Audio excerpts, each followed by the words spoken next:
I don't know if any of you have ever had a foot injury and been on crutches, but there's that day where you sort of like kick off the crutches and then you see if you can actually walk or not. The muscles have atrophied and you kind of still hobble around for a while. This is really interesting to think about it from the perspective of a crutch. It was almost like you could activate these campaigns, you could put money in market, you could put creative in market, and you could do it without even really knowing who your audience really was.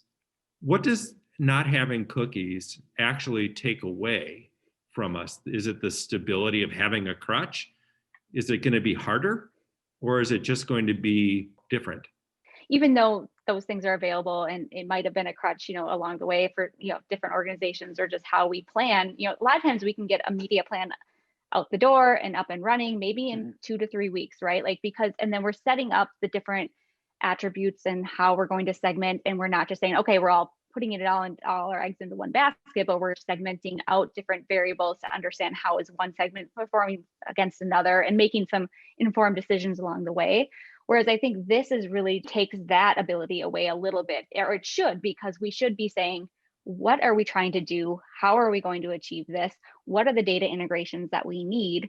And that really should take some time, maybe not every single time, but at least as we move into this, we need to make sure that we're making informed decisions and we're bringing all those different pieces together at the upfront and making a solid plan so that when we go to market, it's that much stronger. So I think maybe the crutch is in the ability to access some of that stuff really quickly. I think we need to be a little bit smarter and more planful on how we go to market in the future. The days of planning season are gone. Like I remember back not too long ago, every October, buckle up between October and mid-November, you were jamming down on planning for what does the rest of the year look like.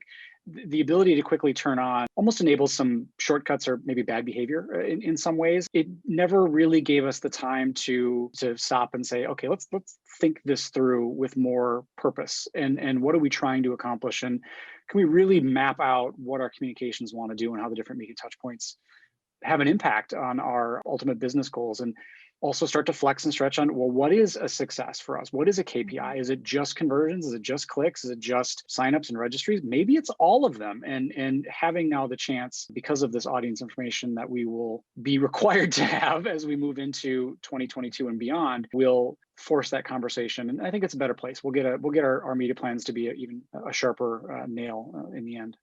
Oh, and they'll be supported across other channels as well. I think that's the exciting point as well. It's not us in a silo. Here's our media plan doing these things and achieving these goals. It's, maybe it's feeding into, more of that marketing automation, or maybe it's feeding into a salesperson calling, onto a prospect.